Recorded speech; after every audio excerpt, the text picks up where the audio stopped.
Oh shit, was I supposed to clap at the start of all of this? No, you don't need to anymore. It's Oh, too wicked. good. So what's actually in it? I use two different types of core. In the Kodama Freeride line, I use bamboo, and in the Symbiotic touring line, I use paulownia. Why do we use bamboo? I use bamboo in the core of the freeride skis because it's the only wood that I really feel that every time that you put someone on it, you can really watch them feel the difference each time. It's got an amazing spring to it. First time anyone goes off a jump on these, they go an extra foot in the air. It's great. So why use paulownia? I use paulownia for the Symbiotic touring skis because its strength to weight ratio is incredible. If you combine it with the other right materials, it makes a great lively ski that's really fun, really consistent and really light, which is what you want in a touring ski. I use flax instead of fiberglass in the ski because it's an incredible natural material. It's been developed by B Comp, it's now being used in F1. The amazing thing about it in a ski is that it adds the same kind of lightweight and rigidity as carbon, but instead of being a material which vibrations travel through all of the time, it offers incredible damping properties.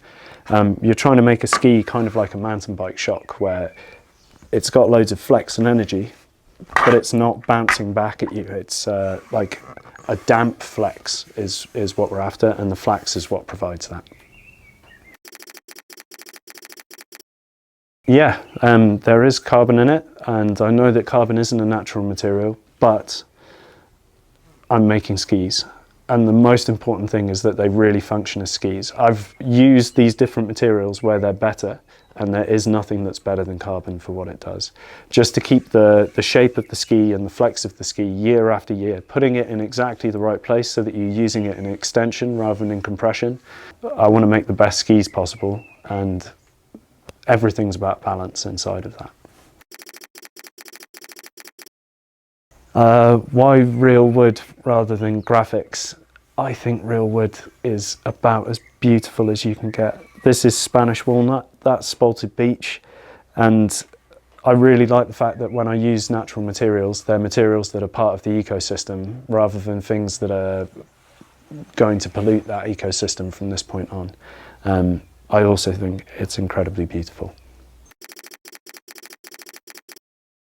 Oh, okay, so the finish of the skis is something that I've had to work really hard on. Wood isn't like plastic, it's alive.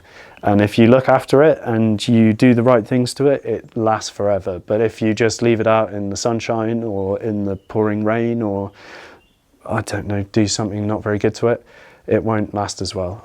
The finish that I've built up on this is entirely natural now. There's no petrochemicals in it. It's a mix of tung oil, which comes from a nut, beeswax, carnauba wax, damar pine resin, gum turpentine and D-limonene, which is the solvent that comes out of lemon skins. I build it up in layers and layers and layers so that it's actually soaked in, so the wood's protected, and so that there's also like a strong surface finish. You'll get a little pot of the wax that I make, so if you just keep adding that and nourishing the ski, it's going to last for ages and ages. Yeah, makes it really strong. All of the materials that have gone into the ski have really been thought about and optimized so that we're getting exactly what we want from each bit. But it's also about balancing them all together. You've got to make sure that everything inside is working together. Like for instance, the carbon and the flax. The carbon gives incredible stiffness, shape retention, and a flex that lasts forever almost. And the flax dampens out the carbon and stops it being a horrible, lightweight, jittery ski that just doesn't work. So it's like building those things together and balancing all of those different components is what makes this into something that I think is really special.